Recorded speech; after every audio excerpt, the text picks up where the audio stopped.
નમઃ। આજે આપણે વાત કરશું સેતુબંધેતુ રામેશમ કે ભગવાન શ્રી રામ અયોધ્યામાં થી પોતાના માતાના વચનથી વનવાસ મળ્યો। આ વનવાસ કરતા કરતા એક દિવસ આ રાવણે સીતાજીનું હરણ કર્યું અને હરણ કરી લંકા લઈ ગયો।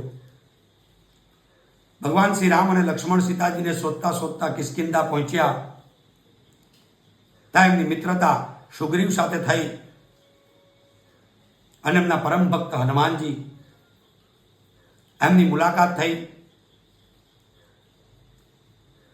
અને એમની બધી વ્યથા કહી।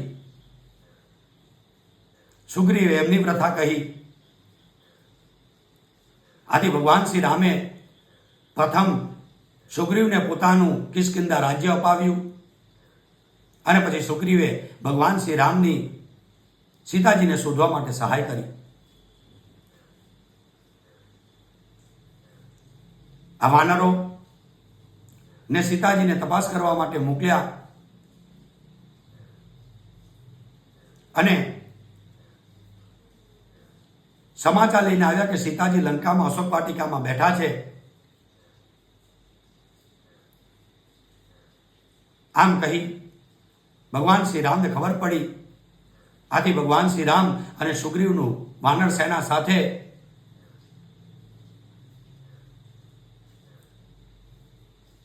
લંકા જવા નીકળ્યા અને ત્યાં સાગર સમુદ્રના કિનારે બેસી ભગવાન શ્રી રામે પ્રથમ એક પાર્થિવ શિવલિંગ બનાવી અને ભગવાન શિવની આરાધના કરી પૂજન કર્યું અને આ પૂજન કરી ભગવાન પ્રસન્ન થયા। આથી ભગવાન શ્રી રામ બોલ્યા કે હે મહાદેવ, આ યુદ્ધની અંદર મારો વિજય થાય એવું આપ મને વરદાન આપો। ભગવાન શિવે કહ્યું કે હે રામ, આ યુદ્ધની અંદર તમારું મંગળ થાય, વિજય થાય અને આ દૈત્યોનો તમે નાશ કરો। ત્યારે ભગવાન શ્રી રામ બોલ્યા કે હે મહાદેવજી, તમે આ પાર્થિવ શિવલિંગની અંદર જ્યોતિર્મય બની રહી જાઓ અને આ જગતનું કલ્યાણ કરો। આમ ભગવાન શિવ પ્રસન્ન થયા અને પાર્થિવની અંદર ભગવાન જ્યોતિર્મય થઈ ગયા અને તેને આપણે રામેશ્વર મહાદેવજીના નામેથી ઓળખીએ છીએ।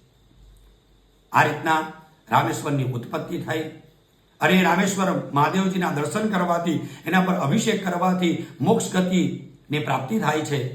આથી ભગવાન શિવનું પૂજન કરતા રહો, અભિષેક કરતા રહો અને આ શ્રાવણ માસની અંદર મંગલમય બનો, શાંતિમય બનો, ભક્તિમય બનો। નમો નમઃ।